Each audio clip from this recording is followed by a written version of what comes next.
I'd like to introduce Sterák, one of the most famous artists ever visited Poland.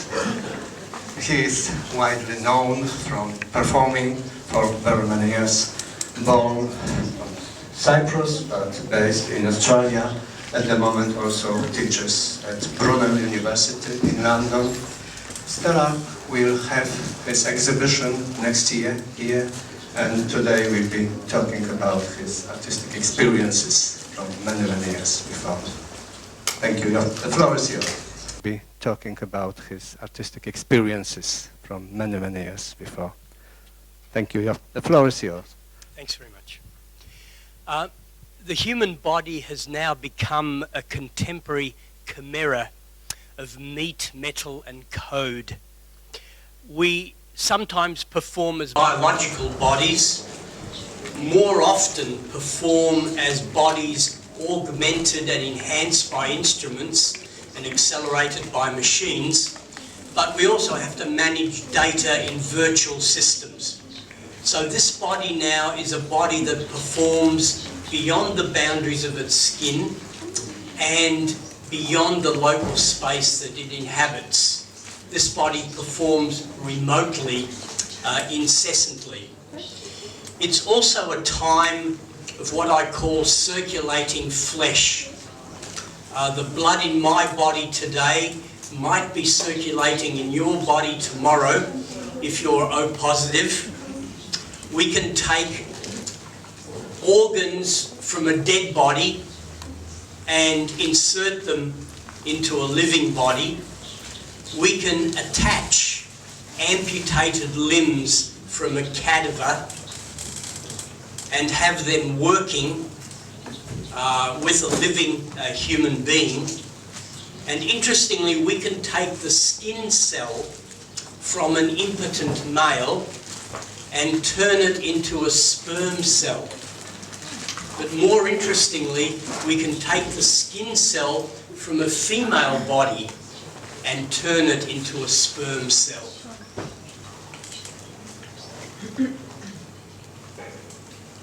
And it was a lengthy process of approximately 1 year to ensure that he met the true criteria to be the right patient for this transplant.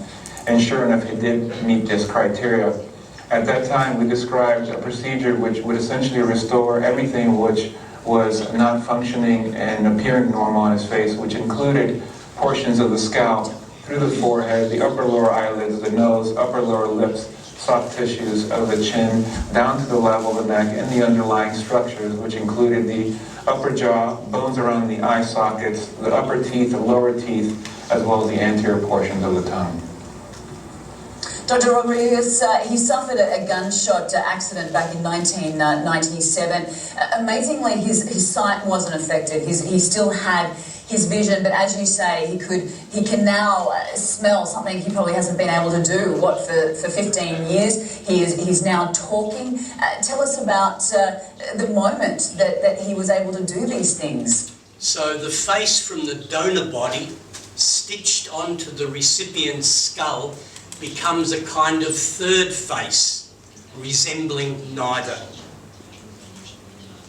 We also know that we can forever preserve a dead body using plastination. In other words, dead bodies need not disintegrate.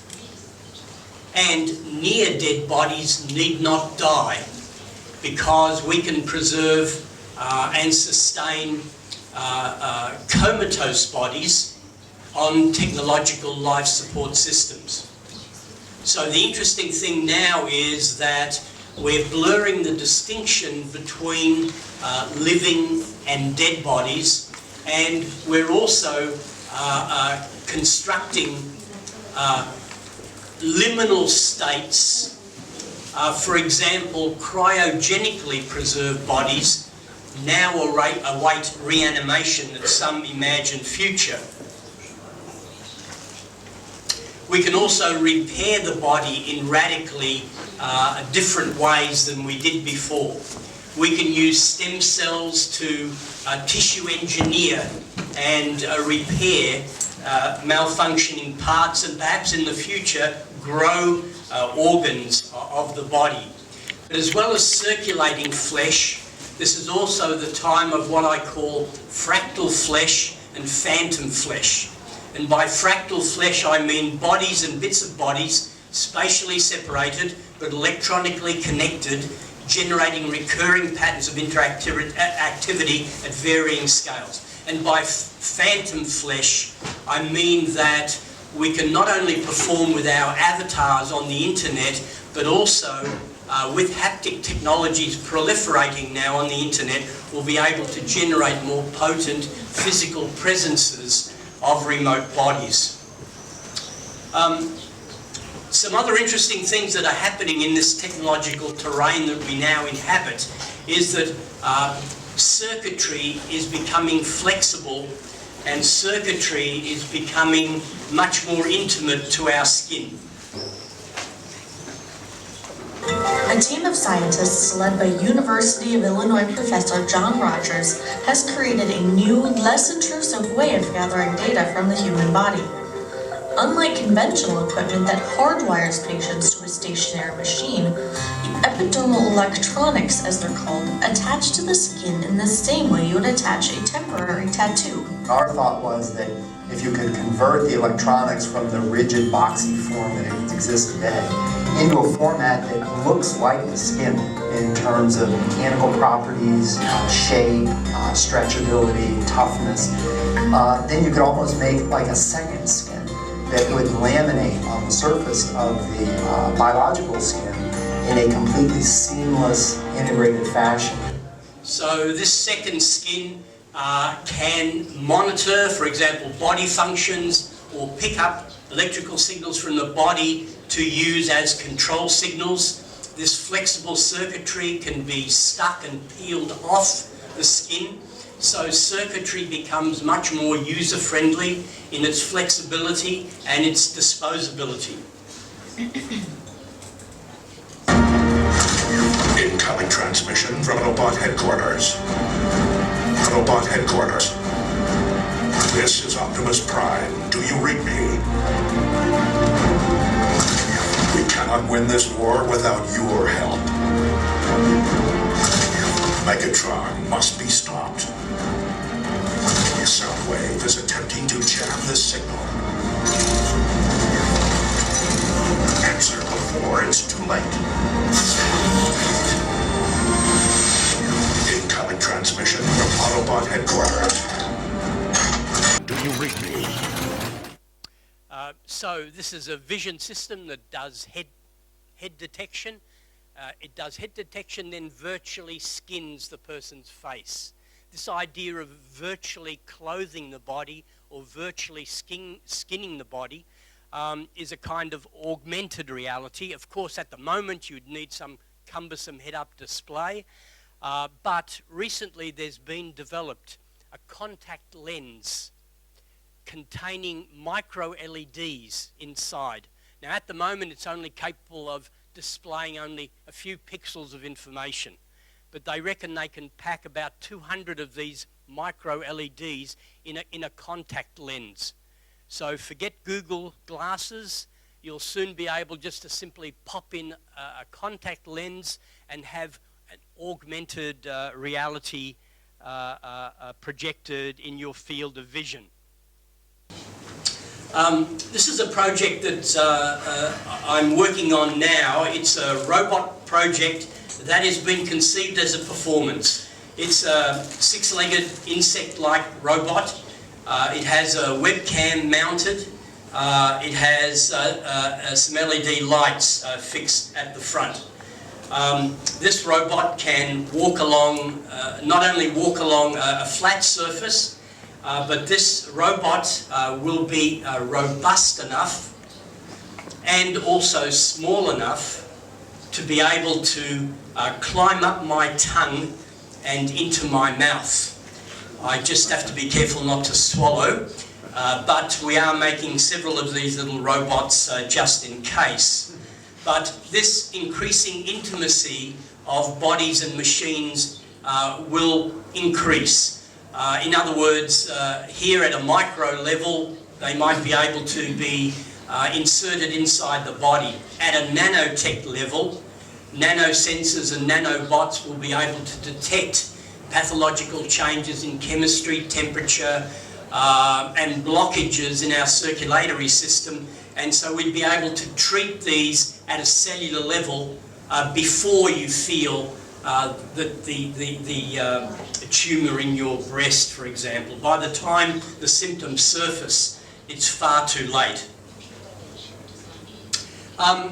Another interesting thing that's happening now in this sort of micro-miniaturization of technology is that drones, which were essentially surveillances of place, now drones in micro-miniaturized form can become particular surveillance for certain people.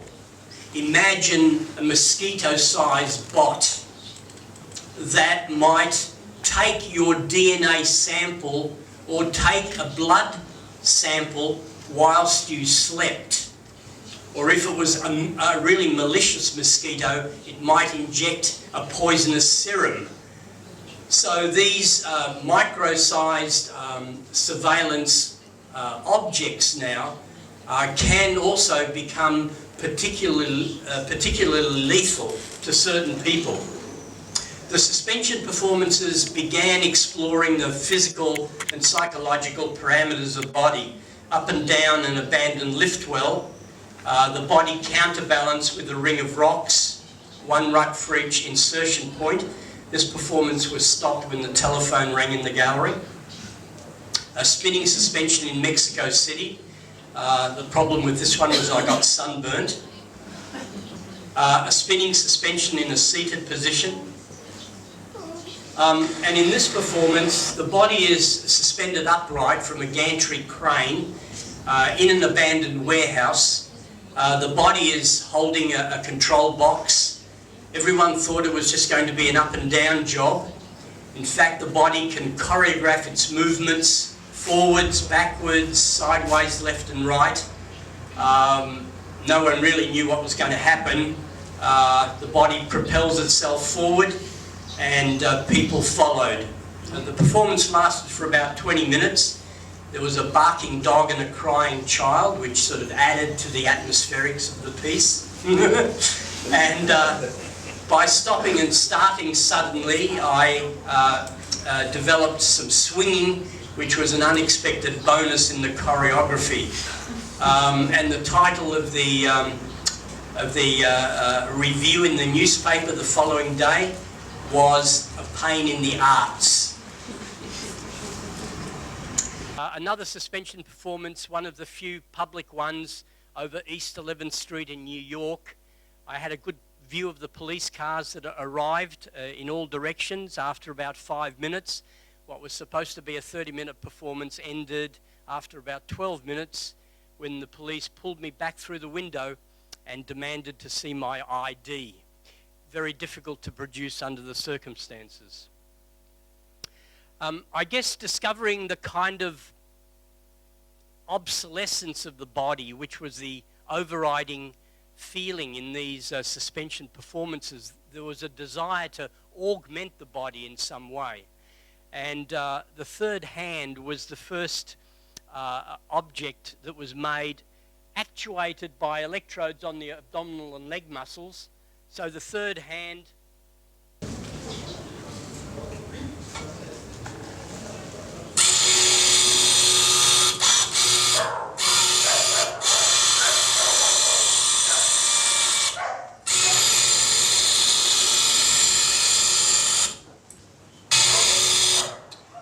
had a pinch release, a grasp release, a 300-degree wrist rotation, clockwise and counterclockwise, and a tactile feedback for a sense of touch.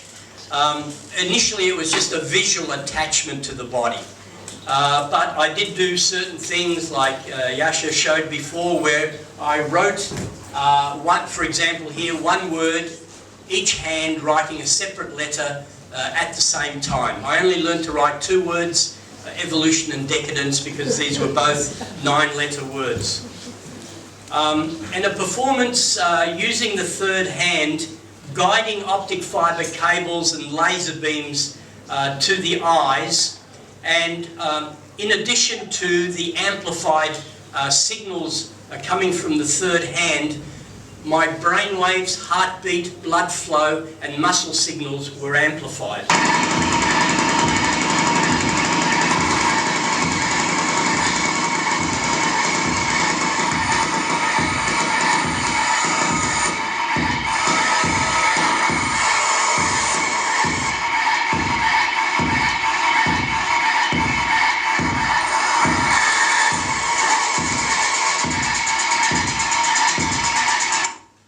The performance began when the body was switched on, and it ended when the body was switched off. So the third hand is not a prosthesis as a sign of lack, but rather a symptom of excess. As technology proliferates, becomes biocompatible in scale and substance, it becomes a component of the human body. In 1993, for the 5th Australian Sculpture Triennale, I designed a sculpture for the inside of my body. This was a sculpture triennale whose theme was site-specific works. But instead of a sculpture for a public place, I designed this sculpture for a private physiological space, an inflated stomach. It had to close into this domed capsule structure to be safely inserted down the esophagus. But when it was inside the stomach, it opens and closes, extends and retracts, has a flashing light and a beeping sound. So you have to imagine this as a simple machine choreography inside a wet and soft organ of the body. This was done with the help of an endoscopist who helped to insert the sculpture. We had to do it within 5 minutes of a major hospital, because had we pierced the stomach, this would have been a dangerous situation. And it took 2 days and 6 insertions to film about 15 minutes of internal space. And this project was probably the most difficult that I've done, because not only did you have to cope with the gagging that accompanied inserting the sculpture down the esophagus, but also you began to feel internally ill and wishing to throw up. In fact, it was the endoscopist who gave up on me, because we began scraping the esophagus and producing little bits of blood, so this was an unsafe thing to occur. And the size of the sculpture fully open is about the size of my fist. It looks a little smaller there because the hands are closer to the lens of the camera, but the idea here was not to make a small sculpture easily inserted into the body, but rather a sculpture that once inserted into the stomach would occupy most of the stomach space. And a clean shot of the inside of my stomach. This extended arm has a manipulator. It's an 11 degree of freedom arm. It adds an additional joint to my arm, and it makes my arm of primate proportions. In this performance, my left arm is computer controlled using a muscle stimulation system. So the left side of my body can continue to perform involuntarily, continuously, for the 4 hours of the performance.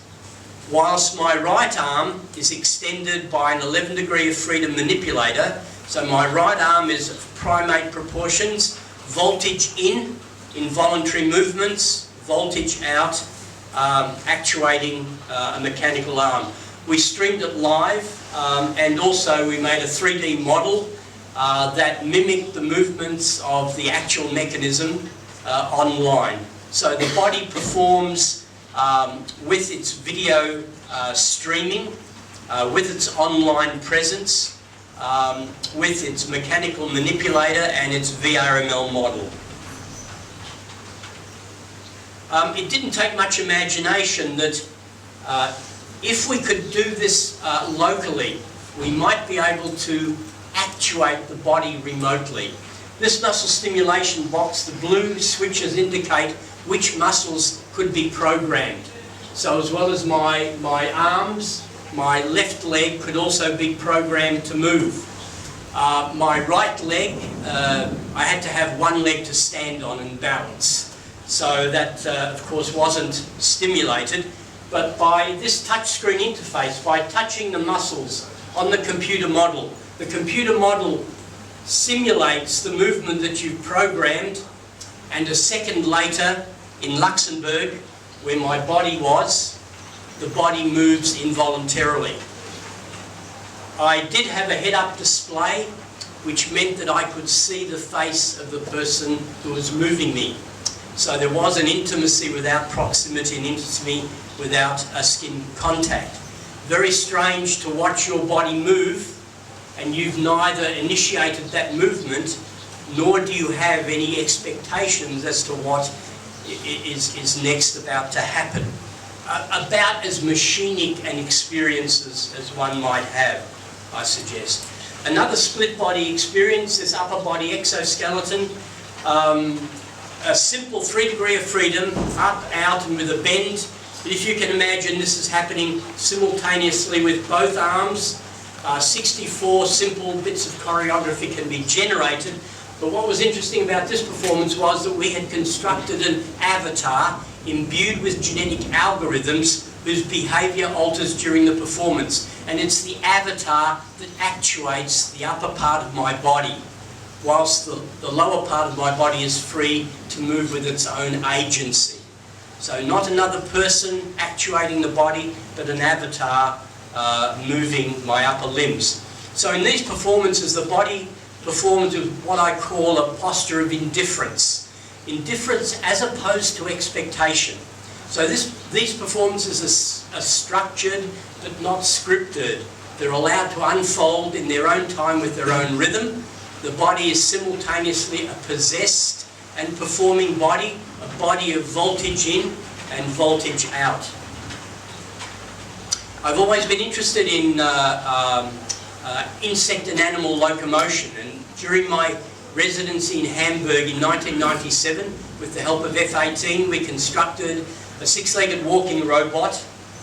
This robot was robust enough, large enough, strong enough to support the artist's body, and in fact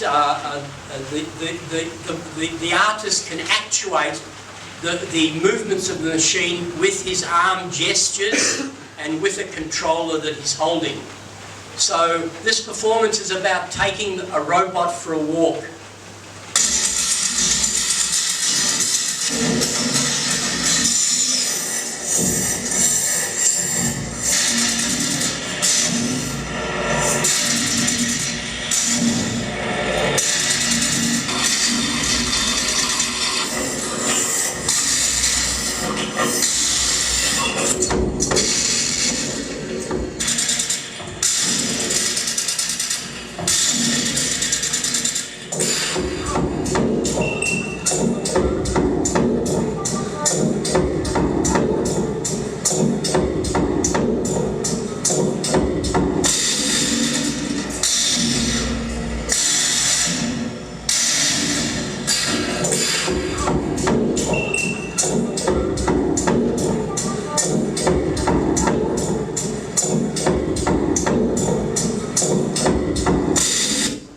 So the choreography of the robot determines the composition of the sounds that you're hearing.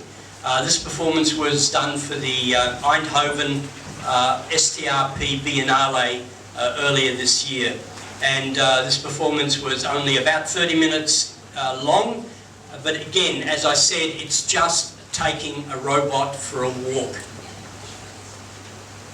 Another kind of walking machine is this 5-meter diameter machine called the muscle machine.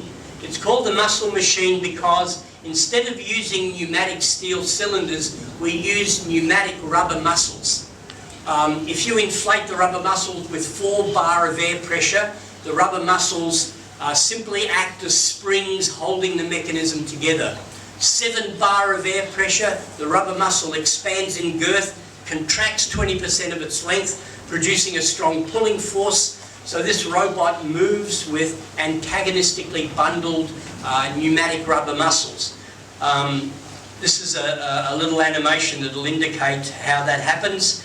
The body has encoders on its leg joints. So by lifting one leg up, 3 robot legs lift and swing forward. So by stepping up and down on the spot, the robot can walk. So it's translating human bipedal gait into a 6-legged insect-like machine locomotion.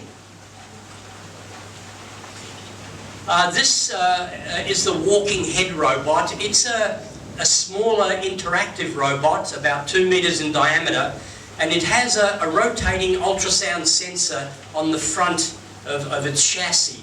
And when that ultrasound sensor detects that someone is in the room, the robot stands, selects from its library of possible movements, and performs a little choreography for the person.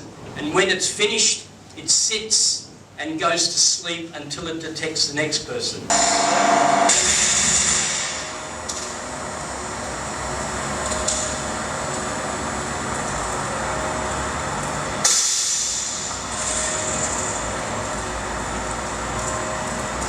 So the idea ultimately is to construct an actual virtual system where the mechanical movements of the legs actuate and animate the facial behaviour of the face. Vehicles being developed in the Biologically Inspired Robotics Laboratory at Case Western Reserve University. Our near-term robots use abstracted insect locomotion principles, whereas our advanced legged vehicles are more directly based upon insects. Both of these lines of vehicles can be scaled up or down in size to suit specific mission requirements. Our larger near-term robots use 6 appendages driven by a single motor in a nominal alternating tripod gait like that used by insects. The 3-spoked appendages, called WEGs, combine the speed and simplicity of wheels with the climbing mobility of legs. Their WEGs are compliant so that their gaits adapt to the terrain in a cockroach-like manner. These mechanisms enable the robots to traverse terrain and climb obstacles that would be difficult or impossible for a wheeled vehicle to navigate, at speeds currently unattainable by any legged robot at this scale. A body flexion joint, also found in cockroaches, enables our WEGs robots to surmount more complex obstacles. The compact mini-WEGs uses 4 WEGs in an alternating diagonal gait to sustain speeds of up to 10 body lengths per second over smooth and rough terrain. It uses only 1 motor to drive the WEGs and 1 microservo for steering. Its lightweight and robust construction allows it to sustain repeated falls from a height of over 10 body lengths and tumble down a flight of stairs with no damage. Crickets and click beetles use jumping to surmount obstacles of immense relative size. A version of mini-WEGs has been developed based on this concept. It can surmount obstacles 2 to 3 body lengths in height. I use that example because robots don't usually move fast. And these little WEG robots move fast because of this hybridization of wheels and legs that they call WEGs. But the other interesting thing is that they have no intelligence on board. The interesting behavior that these robots are generating is only an expression of the complexity of the environment that they're negotiating. So really, this insect-like hybrid is expressing the complexity of the world, and that's what generates its interesting behavior. Another very uncanny example of robotics is, you might have seen the big dog. Well, this is the little dog, and this sort of mammalian-like locomotion, but on a small robot. So it looks really strange. It's like the movements of a dog, the size of that's approaching an insect. But it's very uncanny because it negotiates these obstacles quite effectively. And then we get to human-like robots that are becoming not only more visually seductive, but one reason that these robots interact more effectively is that they have small cameras in the retinas of their eyes. So in other words, they can do head detection, they can do face detection, face recognition, and they can lock onto your gaze. So in terms of communicating with robots, these become a bit more effective, a bit more seductive, although of course there is this uncanny valley that, you know, as you try to make a robot more and more realistic, it becomes more and more creepy. But I don't think that that's only a problem with robots. I know a lot of creepy people as well. And this robot by David Hanson, the Diego head, is quite amazing for the facial expressions that it can generate. David manufactures his own skin, sort of a rubber-based skin that's very flexible, that will even produce creases when the facial expression occurs. And again, what's a little disturbing about this robot is you've got the face of a child mounted on the body of a sort of an adolescent-sized robot. In these previous performances, we've discussed kind of mechanical attachments or mechanical replicas of the body. Here there's a very different approach taken. In collaboration with another artist, Nina Sellers, we both underwent surgical procedures to extract 4.6 litres of biomaterial from our bodies. This biomaterial was placed in a hermetically sealed vessel in an installation titled Blender. The compressed bottles of air, once every 5 minutes, activate the blender blades, mixing the bodily material from the two artists' bodies. This is the sort of inverse to the stomach sculpture project. Instead of a soft organ being a host for a machine choreography, here a machine installation becomes the host for a liquid body composed of two artist bodies, anthropomorphic in scale. The ear project began imaged as an ear on the side of my head. This was not an anatomically safe place. The nerve endings might have caused a partial face paralysis. It took 10 years actually to find surgical assistance and the funding from a London production company to do this project. But in 2003, because we were going nowhere, with the help of Tissue Culture and Art Project in Perth, I decided to grow small replicas of my ear using living cells. We made a cast of my ear, we scaled it down, we produced a polymer scaffold, we seeded it with living cells, we placed it in a rotating microgravity bioreactor. Over a period of about 10 days, this small ear was growing. As the cells grow into the scaffold biodegrades, leaving a lump of living tissue, which is sculpted with this technique in the shape of a small ear. It had to be fed with nutrients every few days to keep it alive, to keep it growing. We actually grew an immortal ear, but we couldn't afford to sustain it with the technology and the nutrients. I, though, was not satisfied with growing small ears. I still wanted to grow or to construct an ear on my body, and we decided that having it on my arm was the safest anatomical location to have it on. The first surgery involved inserting an inflating prosthesis into my forearm. I was self-injecting into the port twice a week for 2 months. And as it filled with sterile saline solution, the pouch fills up, the skin stretches, you have a pocket of excess skin to help construct an extra ear. And I'll just skip to the video. We did scan my ear, scan my arm, to sort of ergonomically examine what it meant to have an ear on your arm.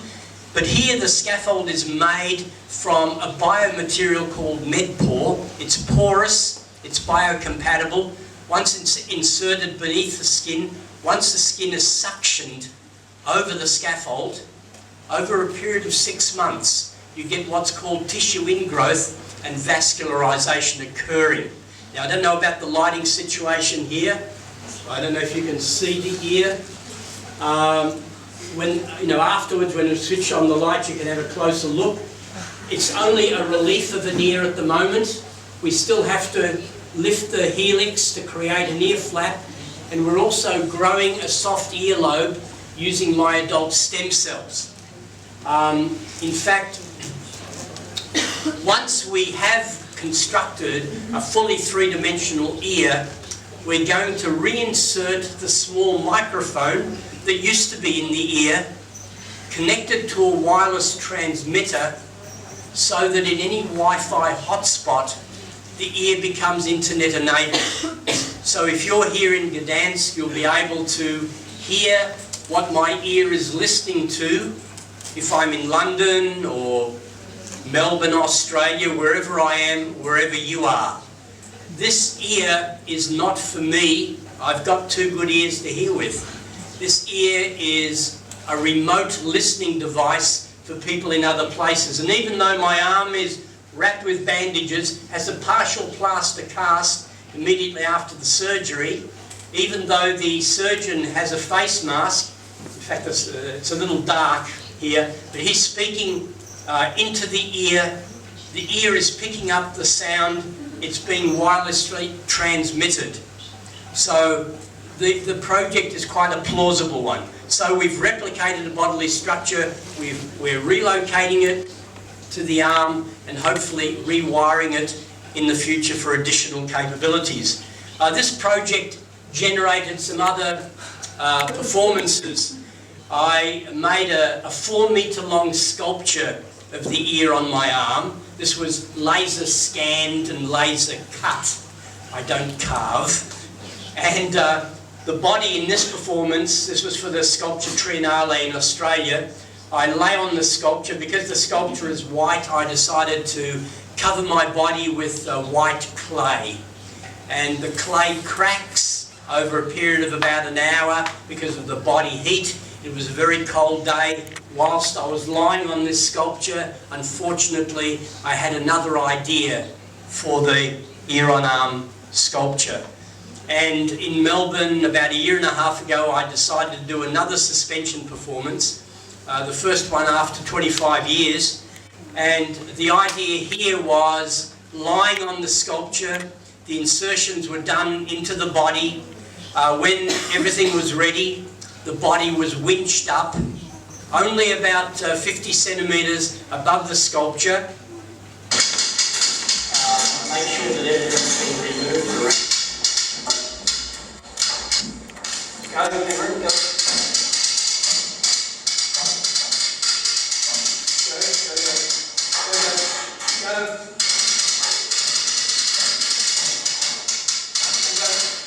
And what happens when the body, when the steel cable takes the full weight of the body, because the cable is braided, it starts to untwist. As it untwists, the body starts to spin.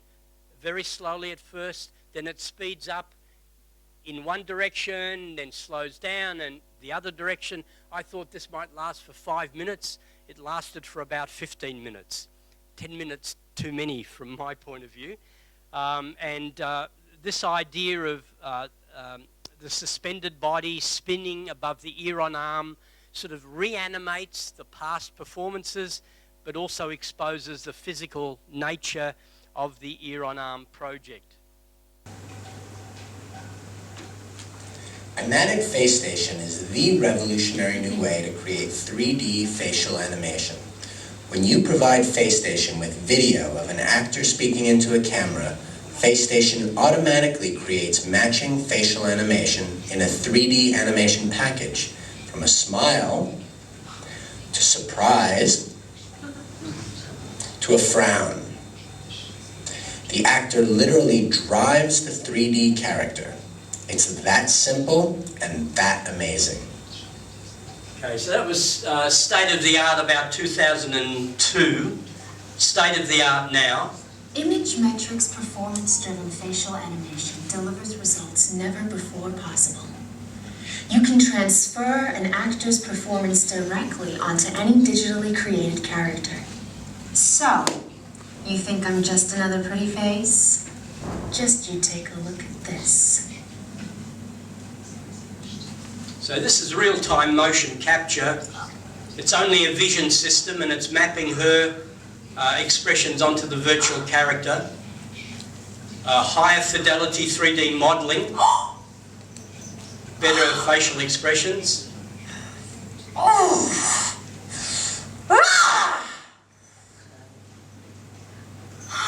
So you wouldn't want to mess with her.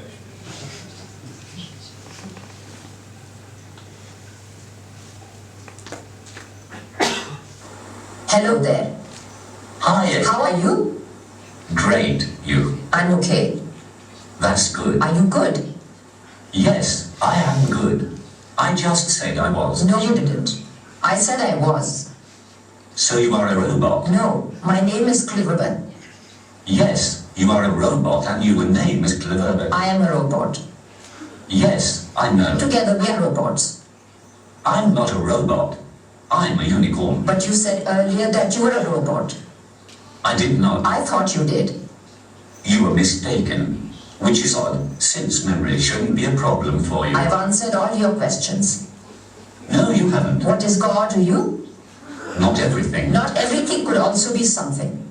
For example, not everything could be half of something, which is still something, and therefore not nothing. Very true. I would like to imagine it is. Do you believe in God? Yes, I do. So you're Christian? No, I am not. But you say you were not helpful, therefore you're a meaning. Why you say idioti? That does not make sense. Don't you want to have a body?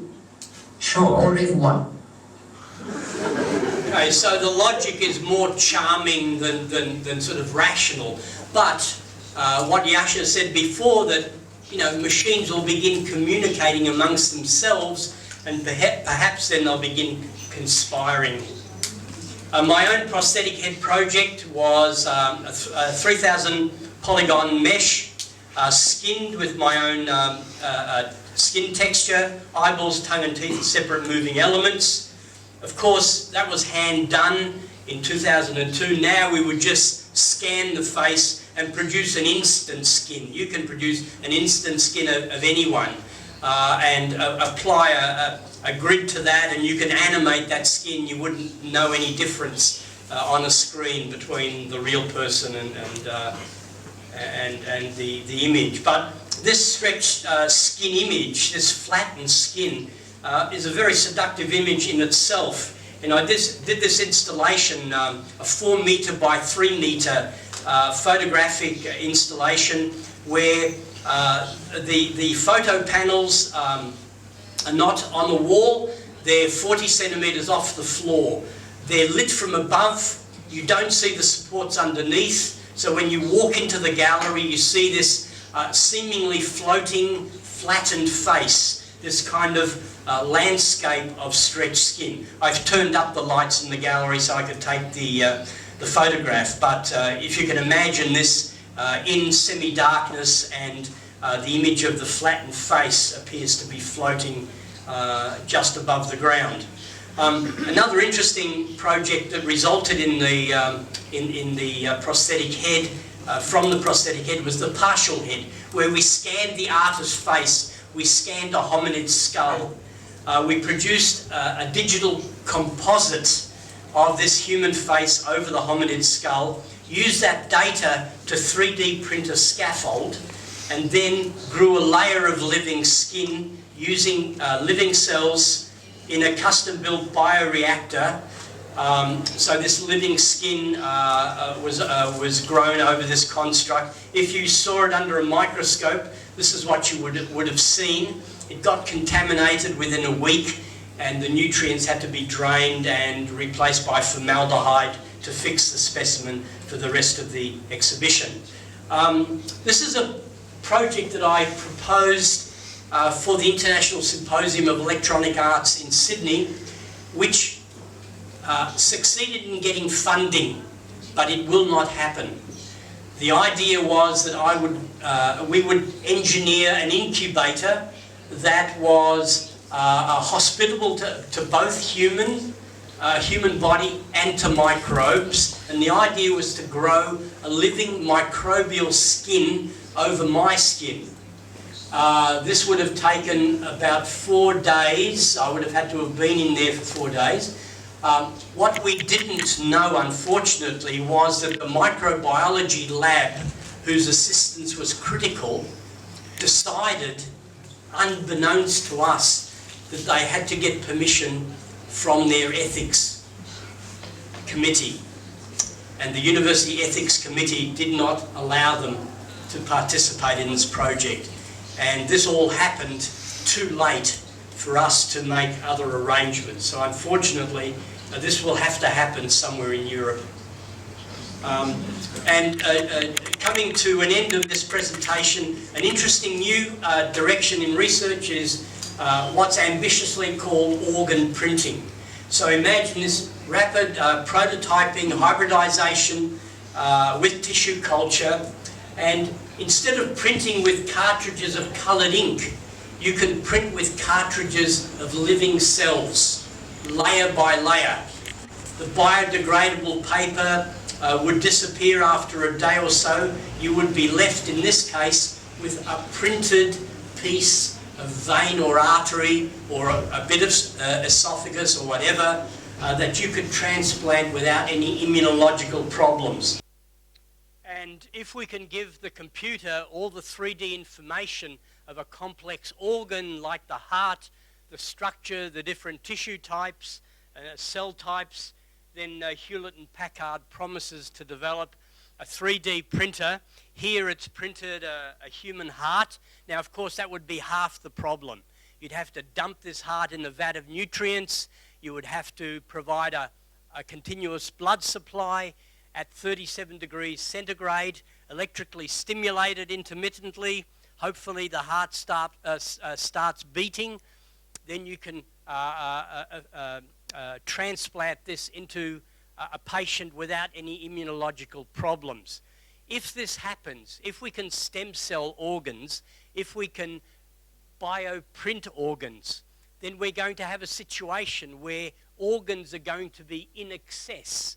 Organs, in fact, are going to be awaiting bodies. There will be organs without bodies. And one thing that I forgot to mention before, they've recently developed a turbine artificial heart.